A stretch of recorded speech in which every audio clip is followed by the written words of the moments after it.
বন্দে পুরুষোত্তমম। আপনাদের প্রতি প্রত্যেককে জানাই স্বাগত, অভিনন্দন, শ্রদ্ধা, প্রণাম ও আনন্দিত জয়গুরু। শুরু করছি আজকের আলোচনা। বহু লোক দীক্ষা নিয়েছে কিন্তু ইষ্টভৃতি করে না, নাম ধ্যান প্রার্থনা কিছুই করে না। অনেকেই কয়েকদিন করে ছেড়ে দিয়েছেন, কোনো ইন্টারেস্ট পাননি। অনেকেরই ইষ্টভৃতি নাম ধ্যান করার কথা মনেই থাকে না। অনেকেই ভীষণ ব্যস্ত, ইষ্টভৃতি করার সময় নেই, ধ্যান করার সময় নেই, প্রার্থনা করার সময় নেই, গুরুকে সারাদিনে একবার প্রণাম করার সময় নেই। কেন করবে? কি লাভ এসব করে? তাদের তো কোনো দোষ নেই।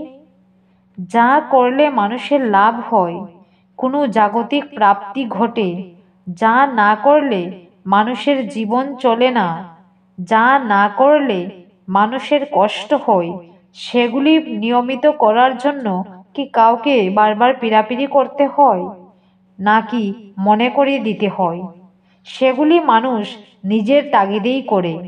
তার জন্য কখনো কারো সময়ের অভাব হয় না, মনে রাখতে অসুবিধা হয় না। কিন্তু দীক্ষান্তে নাম ধ্যান করলে কি লাভ? ইষ্টবৃত্তি না করলেই বা কি ক্ষতি? এগুলি না করে কি মানুষ ভালো থাকছে না? কত কত মানুষ তো ঈশ্বরেই বিশ্বাস করে না। কত কত মানুষ তো কোনো দীক্ষাই নেয়নি। অধিকাংশ মানুষ তো নাম ধ্যান ইষ্টবৃত্তি করে না। তারা তো আমাদের চেয়ে কত ভালো আছে। তবে কেন শুধু শুধু এইসব নিয়ে কচকচানি? কেন এই সময়ের অপচয়? কেনই বা এই ডিপি ওয়ার্কের হুজুগ? মানুষ যে এত কষ্ট করে চাকরি করে, ব্যবসা করে, কায়িক শ্রম করে, কত কত পরিশ্রম করে, অর্থ রোজগার করে, তার জন্য কি কাউকে বারবার তাগাদা দিতে হয়? না, কারণ মানুষ জানে অর্থ ছাড়া জীবন অচল। তাই অর্থ রোজগার সে বাঁচার তাগিদেই করে।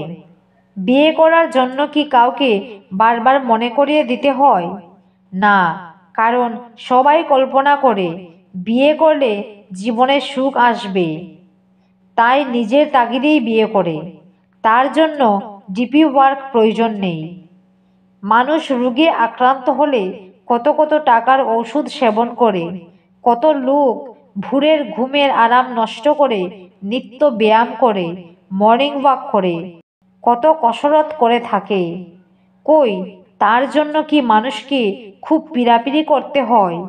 না, কারণ মানুষ জানে রোগের কষ্ট থেকে মুক্তি পেতে হলে ঔষধ সেবন করতে হবেই। মানুষ বুঝে গেছে মর্নিং ওয়াক করলে হার্ট ভালো থাকবে। তার জন্য কাউকে বারবার বুঝাতে হয় না। তেমনি দীক্ষা গ্রহণান্তে নিত্য নাম ধ্যান, ইষ্টভৃতি, প্রার্থনা, সৎসঙ্গ, ইষ্টকর্ম ইত্যাদি পালন করা জীবনে কেন এবং কতটুকু প্রয়োজন, তার সম্পর্কে আমরা অধিকাংশই অজ্ঞ বলে আমাদের এই অনীহা, অবজ্ঞা, অবহেলা। ভাবি এগুলি না করেই তো ভালো আছি। যেমন ছোটবেলা আমাদের অধিকাংশেরই রোজ রোজ পড়াশোনা করা, হোমওয়ার্ক করা, রোজ স্কুলে যাওয়া, পরীক্ষা দেওয়া, স্যারের বকা খাওয়া ভালো লাগতো না। ভীষণ বিরক্তিকর ও সময়ের অপচয় বলেই মনে হতো। মা বাবা তাই বারবার পড়াশোনা করার জন্য তাগাদা দিতেন, জোর করে পড়তে বসাতেন। স্কুলে যেতে না চাইলে জোর করে পাঠাতেন। আমার মন চাইতো না, তবুও পড়তে হতো।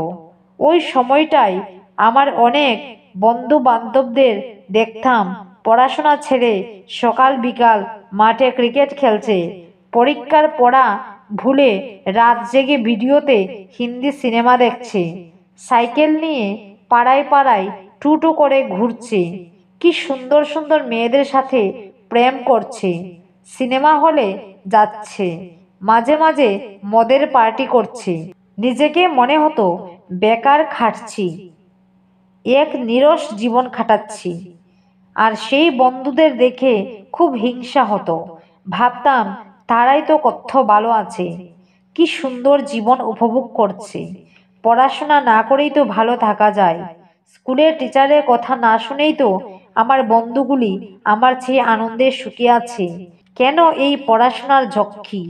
এক এত নিরস জীবনযাপন। আজকে জীবনের অর্ধেক পেরিয়ে বুঝতে পারছি, ছোটবেলায় মা বাবার কথা মতো স্কুলের টিচারের আদেশ অনুযায়ী নিত্য পড়াশোনা করেছি বলেই ডাক্তার হতে পেরেছি, বহু মানুষের আদর ও সম্মান পাচ্ছি। আর সেদিন যে বন্ধুগুলিকে আমার চেয়ে অনেক বেশি সুখী মনে হতো, যারা পড়াশোনা না করে সিনেমা, খেলাধুলা আর প্রেম নিয়ে ব্যস্ত ছিল, তাদের অধিকাংশই আজকে অনুতপ্ত। ছোটবেলায় ঠিক ঠিক পড়াশোনা করেনি বলে খুব দুঃখ তাদের। ঠিক তেমনি সংসার জীবনেও একই ব্যাপার ঘটে। আমরা অধিকাংশই ভাবি দিনরাত খেয়ে অঢেল টাকা রোজগার করলে, সুন্দরী বউ বিয়ে করলে, বিশাল বাড়ি বানালে, দামি দামি পোশাক পরলে, প্রভূত ক্ষমতা অর্জন করলে, ছেলে মেয়েকে ইংরেজি মিডিয়াম স্কুলে পড়ালে, নিজের জিহ্বা ও অন্যান্য ইন্দ্রিয়গুলিকে তৃপ্ত করতে পারলেই বুঝি জীবনে সুখ আসে, সার্থকতা আসে, শান্তি আসে। সেই ছোটবেলার সিনেমা দেখে ও খেলাধুলা করে দিন যাপন করা বন্ধুদের মতোই অবস্থা। আমরা ভুলেই যাই জীবনে সুখে থাকতে হলে, নিরন্তর আনন্দে থাকতে হলে, শান্তি পেতে হলে, সার্থকতা লাভ করতে হলে সবার প্রথমে প্রয়োজন নিজের মাথাটা ঠিক রাখা। মাথা ঠিক রাখা মানে নিজের বৃত্তি প্রবৃত্তিগুলির উপর নিয়ন্ত্রণ রাখা, নিজের সঠিক বোধ সক্রিয় রাখা, চিন্তার সামঞ্জস্যতা বজায় রাখা, শৃঙ্খলা বজায় রাখা। আর নিজের মাথা নিজে ঠিক রাখা মুশকিল, কারণ মাথাই তো আমাকে প্রতিনিয়ত চালনা করে। মাথা বিগড়ে গেলে আমি তো বুঝতেই পারি না, আমি তো ভূতে ধরা মানুষের মতো অবশ হয়ে নিজেকে নিজেই জাহান্নামের দিকে নিয়ে যেতে থাকি। তাই নিজের মাথাটি এমন একজন মানুষের কাছে সঁপে দিতে হয়, যিনি নিজে বৃত্তি প্রবৃত্তির অধীন নন, যিনি আমার জীবনের আদ্যপান্ত জানেন, আমার সম্পূর্ণ জীবন সঠিক দিশায় পরিচালনার ক্ষমতা রাখেন, যিনি প্রত্যেককে যার যার মতো পূরণ করার ক্ষমতা রাখেন। আর তিনিই সদ্গুরু, তিনিই আমার জীবনের শিক্ষক, আমার জীবনের পরিচালক, তিনিই আচার্য। ছোটবেলায় বুদ্ধিমান ছাত্ররা যেমন করে শিক্ষকের কথা কাটায় কাটায় মেনে চলে, শিক্ষককে খুশি করতে সচেষ্ট থাকে, আর তার ফলে সে তার পরীক্ষায় সফল হয়, তেমনি বুদ্ধিমান সংসারী মানুষ যারা, তারা জীবনে প্রকৃত শান্তি স্বস্তির সন্ধান চায়, জীবনকে সার্থক করতে চায়, তারা গুরুর কথা অমান্য করে না, গুরুর উপর সম্পূর্ণ বিশ্বাস করে, শিশুর মতো নির্ভর করে, প্রাণ দিয়ে ভালোবাসে। ছোটবেলায় পড়াশোনা করতে যেমন ভালো লাগতো না, সিনেমা দেখতে খুব মন চাইতো, তেমনি দীক্ষান্তে প্রথম প্রথম নাম ধ্যান, ইষ্টবৃত্তি, প্রার্থনা, সৎসঙ্গ ইত্যাদিতে কোনো রস পাওয়া যায় না, বরং যারা এসব করে না তাদেরকে সুখী মনে হয়।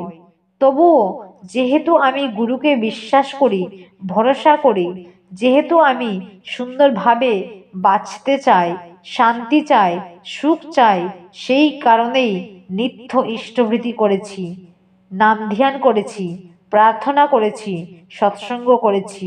করতে করতে জীবনে চলার পথে গুরুর দয়া বহু বহু অনুভব করেছি, তার ভালোবাসার ছোঁয়া পেয়েছি, আচার্যদেবের পরশ পেয়েছি। আর এখন বুঝতে পারছি দীক্ষান্তে গুরুর নির্দেশ মেনে চলার কি সুফল, ইষ্টভৃতির কি প্রভাব, নাম ধ্যানের কি গুণ। প্রতিনিয়ত এক দিব্য আনন্দে মজে থাকা যায়, এক পরম শান্তি ও সন্তুষ্টির জীবন। তার আদেশ পালন করতে গিয়ে প্রতি মুহূর্তে নিজেকে নিত্য নতুন করে আবিষ্কার করা, জীবনের প্রতিটি ক্ষণ উপভোগ করা, এ বাস্তবেই সম্ভব, সত্যি তা সম্ভব। প্রয়োজন বিশ্বাস, নির্ভরতা ও সমর্পণ, প্রয়োজন তার নির্দেশ পালনে লেগে থাকা। লিখেছেন ডক্টর রাজেশ চৌধুরী দা। জয়গুরু। সবাই ভালো থাকবেন, সুস্থ থাকবেন।